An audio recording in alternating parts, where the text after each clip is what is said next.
Oke, hai. Jadi pada video tutorial kali ini saya akan membuat tutorial dasar cara penggunaan ArcGIS Pro dalam pembuatan peta.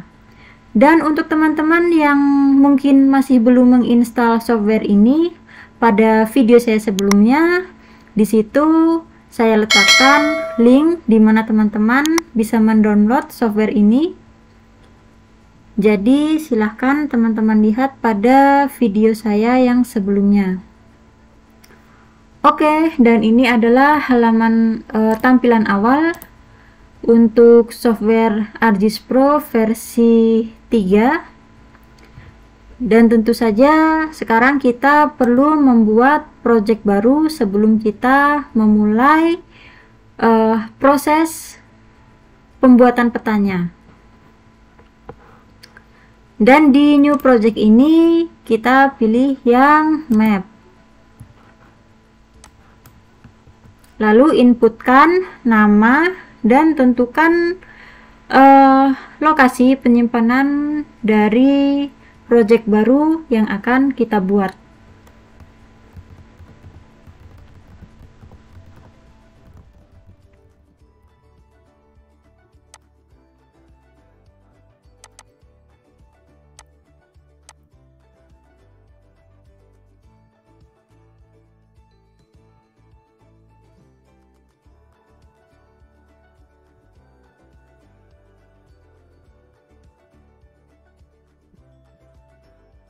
Dan ini sekarang adalah project baru yang sudah tercreate. Kita bisa melihat pada katalog pane ini. Oh ya, jika teman-teman katalog pane-nya masih belum tampil seperti ini, teman-teman bisa mengeluarkan katalog pane pada tab view dan pilih katalog pane. Lalu di sini ada 3 bagian menu, ada project, portal, dan favorit. Nah,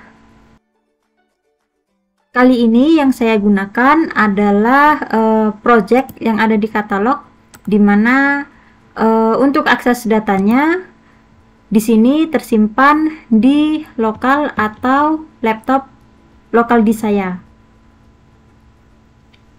Jadi datanya tidak berasal dari data portal ArcGIS Online maupun ArcGIS Enterprise. Oke. Nah, selanjutnya jika kita sudah membuat project baru, di sini di katalog pane teman-teman bisa membuka folder. Jadi pada saat teman-teman membuka folder, di sini teman-teman akan menemukan satu bundle project yang sudah kita buat tadi, yang berisi 3 tipe data seperti ini. Ada geodatabase, folder penyimpanan log, dan kemudian ini adalah folder toolbox apabila teman-teman ingin membuat tools sendiri atau melakukan modifikasi tools terhadap setiap tools yang ada di dalam geoprocessing tools ini. Nah, selanjutnya di sini kita bisa menggunakan geodatabase yang sudah disediakan atau yang sudah tercreate pada saat kita membuat project baru tadi. Atau teman-teman bisa membuat geodatabase baru sendiri dan kita tidak perlu menggunakan geodatabase yang sudah tercreate ini. Caranya bagaimana?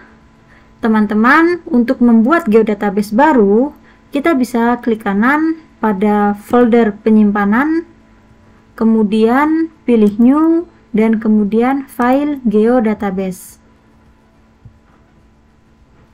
Nah, ini adalah geodatabase baru yang sudah dibuat tadi.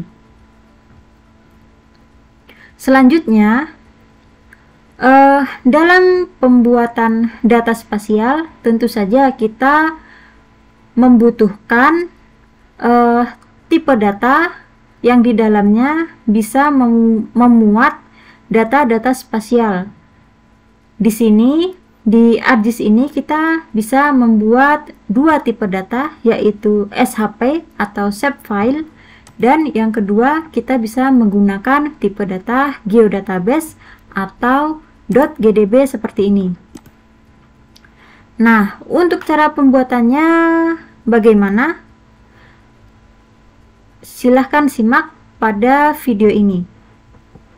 Pertama, kita akan membuat terlebih dahulu fitur class, karena memang di sini sudah ada file geodatabase.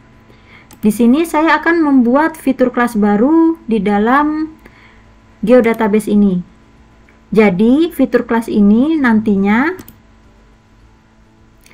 akan menyimpan setiap data-data spasial kita dengan berbagai tipe data spasial. Ada poligon, line, dan point, tergantung dengan kebutuhan data spasial yang ingin kita record di dalamnya. Nah, caranya klik kanan pada geodatabase, kemudian klik new, dan pilih fitur class. Di sini kita bisa inputkan nama dan nama alias. Jadi nama alias ini adalah nama yang akan ditampilkan pada saat data kita import ke dalam layout map ini. Jadi semisal di sini namanya adalah polygon, lalu aliasnya di sini poligon spasial. Kemudian untuk geometric properties, di sini ada M values dan Z values. Ini tergantung dengan kebutuhan teman-teman saja. Ini bisa di-uncheck keduanya ataupun di checklist keduanya, tergantung dengan kebutuhan data teman-teman. Dan karena data yang saya gunakan ini hanya data 2 dimensi, di sini saya unchecklist saja. Lalu selanjutnya yang paling penting, jangan lupa untuk tipe datanya, teman-teman harus memastikan data tersebut poligon, line, atau point. Karena jika teman-teman memilih tipe datanya poligon, teman-teman tidak akan bisa memasukkan data point ataupun line ke dalamnya. Lalu kita bisa klik next.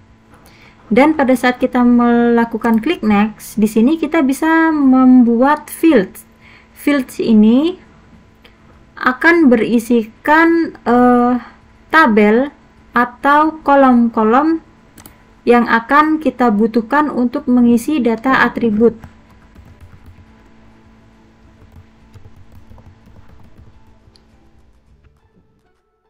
Nah, di sini di field properties kita juga bisa menginputkan nama alias. Jika nama alias ini tidak diinputkan, maka nama alias akan menyesuaikan seperti field name yang sudah kita buat. Lalu untuk tipe datanya di sini ada short, long, float, double. Keempat tipe data ini biasanya digunakan apabila kita membutuhkan kolom untuk menginput angka. Tapi angka juga bisa masuk ke dalam tipe field text atau biasanya string. Jadi untuk nama objek ini, karena saya akan memasukkan karakter alfabet, akan saya pilih string atau text.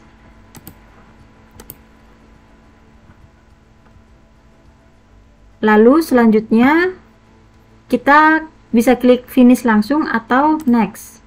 Nah, jika kita klik next, maka kita juga dapat menginputkan spatial reference dari feature class yang kita buat ini. Untuk spatial reference-nya tergantung dengan kebutuhan teman-teman. Jadi data teman-teman ingin spatial reference-nya itu geografis atau UTM, itu silahkan teman-teman yang mengatur sendiri.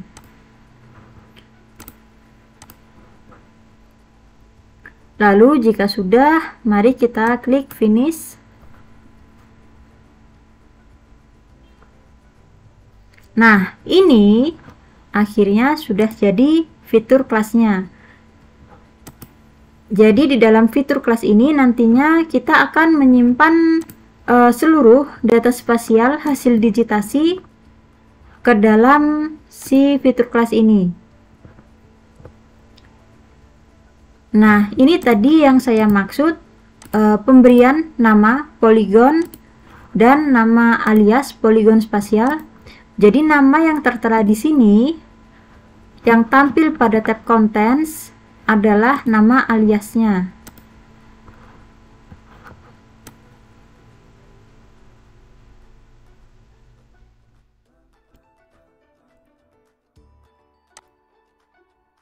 Nah, teman-teman bisa melihat di sini di data engineer, nama alias ini juga berpengaruh pada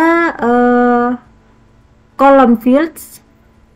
Jadi jika field name-nya dan aliasnya tidak berbeda atau aliasnya tidak teman-teman isi, maka nama untuk aliasnya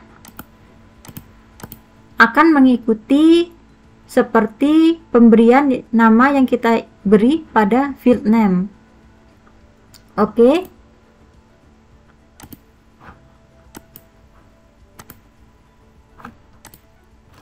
Nah, sekarang karena kita sudah membuat fitur kelas, sekarang kita akan membuat data shapefile.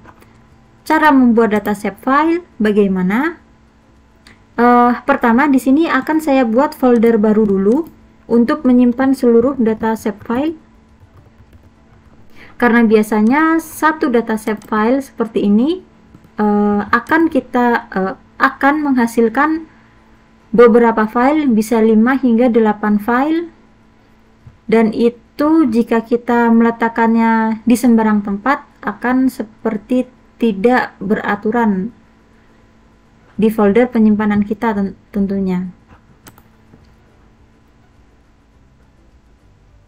Jadi pada saat kita membuka file explorer, nantinya seluruh data ini akan terlihat ramai atau berantakan. Jadi saya buat dulu folder baru untuk menyimpan data shapefile ini khusus, lalu klik kanan pada folder, kemudian pilih new dan pilih shapefile.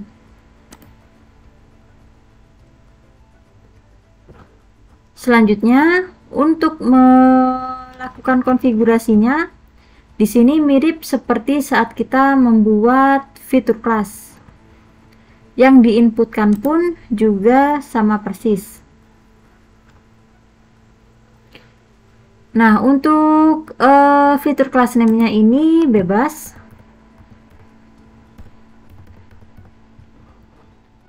Untuk geometry type-nya jangan lupa kita pastikan dulu tipe data spasial kita inginnya apa.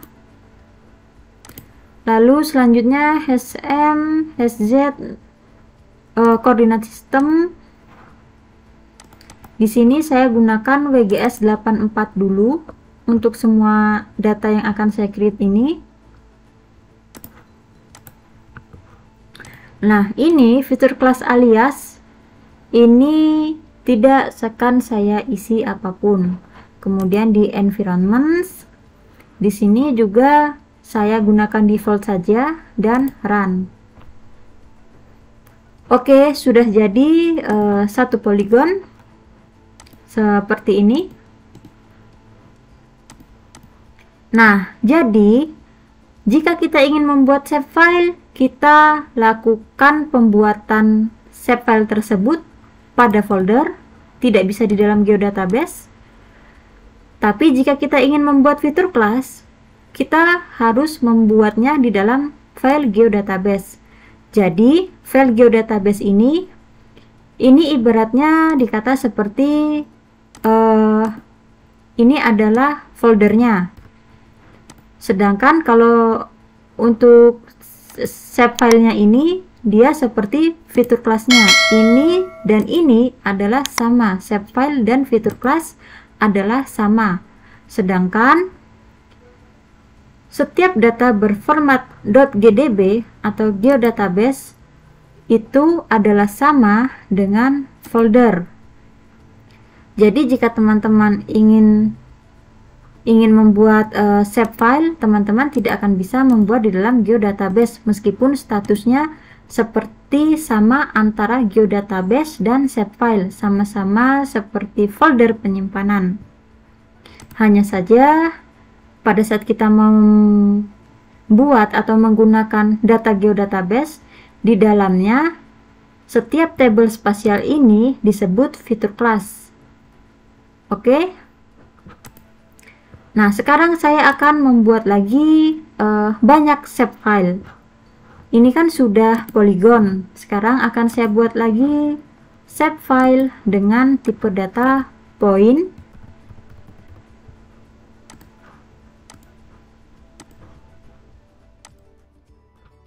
dan line.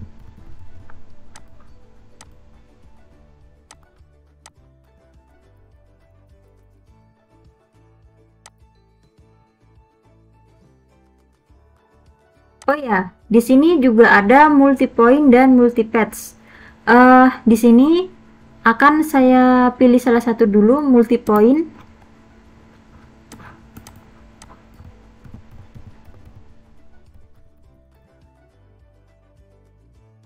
Nanti kita akan lihat perbedaan antara multi point dan point. Oke?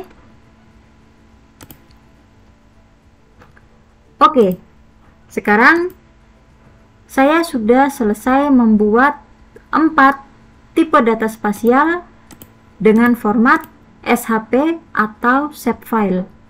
Nah, sekarang bagaimana caranya kita akan memasukkan data save file ini ke dalam geodatabase. Ini akan saya hapus dulu fitur kelasnya. Jadi fitur kelas yang saya gunakan adalah fitur kelas hasil import dari data save file. Caranya bagaimana kita memasukkan save file ke geodatabase? Caranya adalah klik kanan pada geodatabase, kemudian import. Lalu pilih fitur kelas. Selanjutnya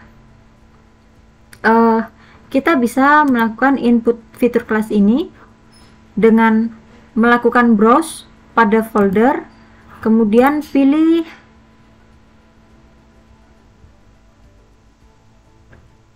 di mana teman-teman menyimpan fitur kelas, maksudnya save file tadi.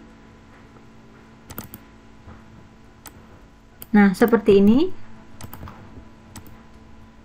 Atau teman-teman bisa melakukan drag data, keseluruhan data ini di drag dulu ke konten, kemudian teman-teman bisa mendrag data save file ini dari tab konten ke input feature ini. Nah, selanjutnya output geodatabase-nya sudah default, kecuali teman-teman ingin mengubah output geodatabase-nya bukan pada geodatabase di mana teman-teman melakukan import langsung dari geodatabase di katalog. Nah, jadi karena ini geodatabase-nya saya lakukan proses import langsung dari katalog, jadi dia outputnya langsung tertuju pada geodatabase di katalog tersebut. Selanjutnya klik run.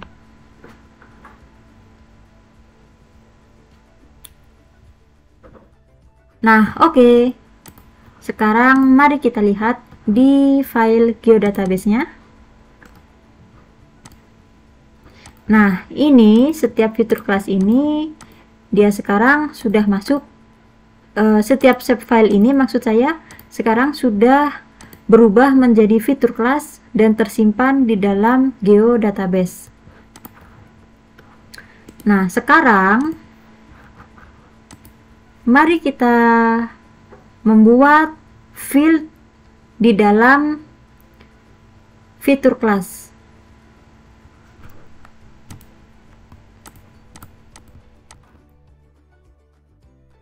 Jadi cara pembuatan field baru di dalam fitur kelas ini Caranya itu sama seperti kita membuat field baru di dalam data shape file.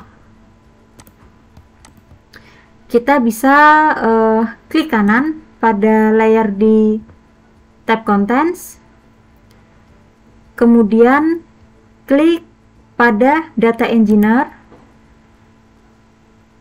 kemudian pilih fields, atau cara kedua, teman-teman bisa klik kanan pada layarnya, kemudian klik atribut table, kemudian klik add field, atau teman-teman juga bisa mencoba untuk membuka atribut ini dari tab data. Jangan lupa pastikan untuk melakukan menyelect dulu layernya di tab content, karena jika teman-teman tidak menyelect dulu layernya seperti ini, misalnya selection di kontennya ada di project map, jadi di sini akan hilang menu-menu yang kita butuhkan tadi.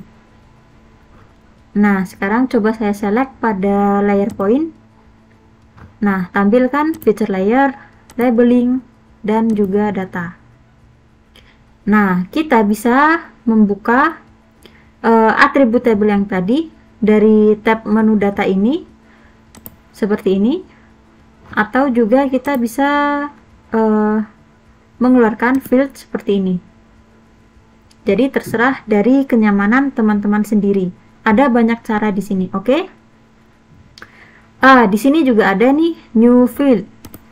Ada banyak cara kan? Jadi di antara banyaknya cara tadi, silahkan teman-teman aplikasikan sendiri mana yang lebih nyaman dengan kebiasaan teman-teman.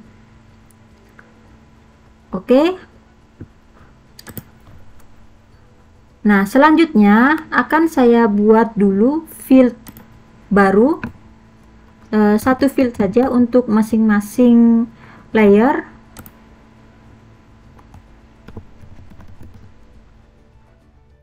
Jangan lupa untuk tipe datanya pastikan dia string atau teks apabila kalian ingin menginput varian karakter alfabet. Jangan lupa untuk melakukan save, klik kanan pada pojok kiri ini, kemudian save. Lalu lakukan juga hal yang sama untuk data lainnya.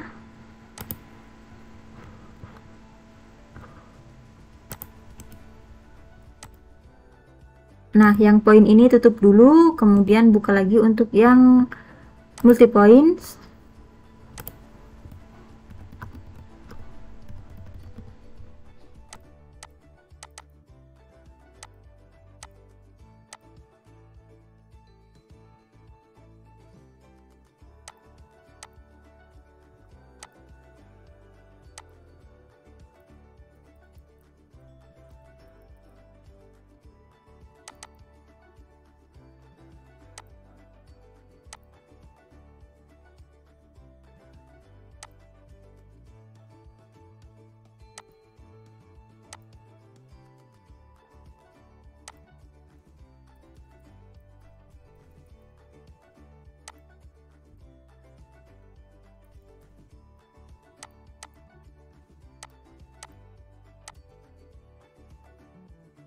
Ya, oke. Saya sudah membuat satu kolom baru untuk mengisi informasi atribut di setiap masing-masing layer ini. Oke, sekarang kita akan masuk ke dalam proses digitasi. Untuk melakukan digitasi, tentu saja kita memerlukan base map atau citra. Nah, apabila teman-teman tidak memiliki citra, teman-teman bisa menggunakan base map yang ada di tab map ini, kemudian pilih base map dan pilih model base map yang kalian inginkan. seperti ini. Dan tentu saja kita pasti sebelum melakukan proses digitasi ini kita sudah mengetahui dong area mana yang akan kita lakukan proses digitasi.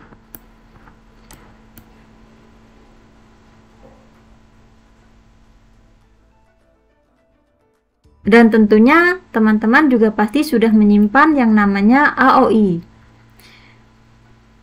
atau boundary area. Nah, di sini sekarang saya akan coba melakukan add data untuk memasukkan area boundary-nya. Untuk add data di sini kita bisa klik pada tab map, kemudian pilih add data. Kemudian browse, di mana kita menyimpan data AOI-nya, atau kita bisa melakukan connection folder. Nah, untuk connection folder di sini caranya seperti ini. Kita klik pada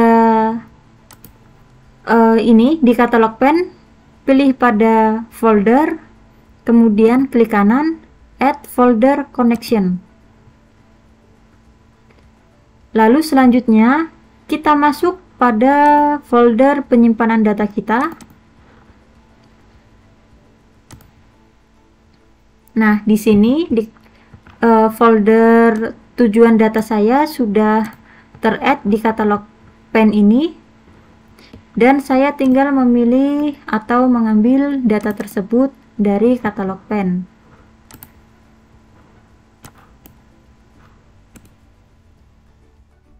Nah, ini zoom to saja, dan ini adalah area yang akan saya lakukan digitasi. Untuk mengubah simbologinya ini bagaimana? Teman-teman bisa melakukan double klik pada si icon warna ini atau icon dari tipe data kita. Kemudian pada bagian galeri bisa pilih model atau tema simbologinya, misalkan seperti ini. Lalu di bagian properties kita bisa mengatur warna maupun ketebalan dari outline-nya.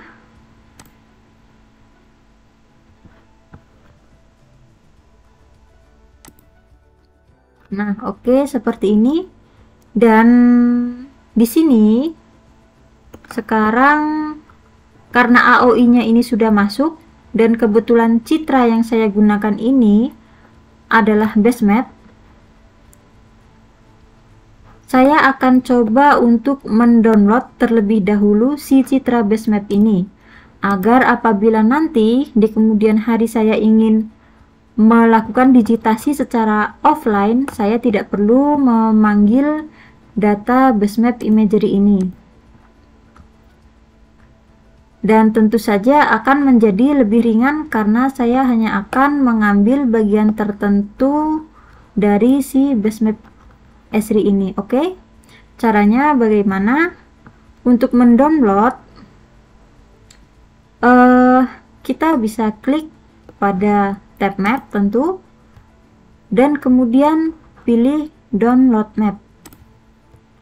Lalu selanjutnya, oh ya, jangan lupa untuk mengatur terlebih dahulu extend window-nya.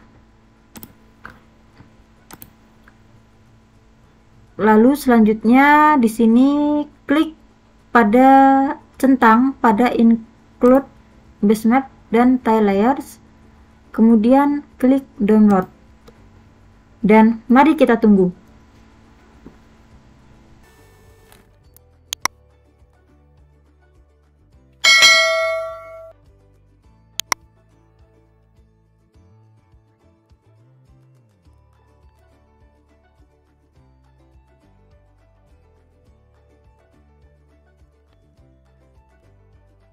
Yaps, oke. Downloadnya sudah selesai, dan ini Ini tentu saja adalah hasil downloadnya. Untuk hasil downloadnya ini dia tentu saja tidak berformat TIFF, tapi formatnya di sini adalah tile package. Oke. Jika teman-teman ingin menyimpan dalam bentuk TIFF, teman-teman bisa melakukan export raster seperti ini. Klik pada tile package-nya, kemudian pilih data dan export raster.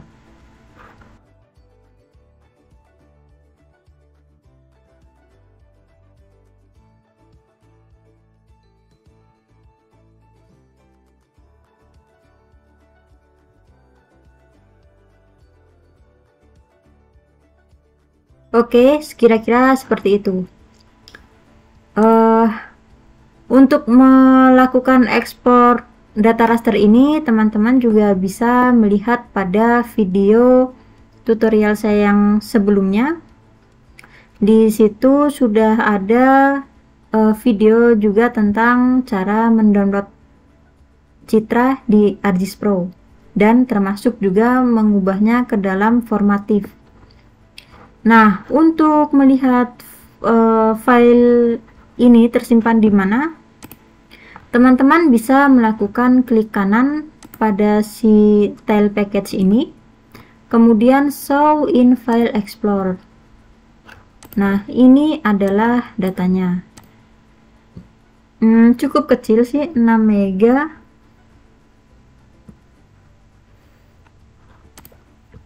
Oke, mari kita lanjut.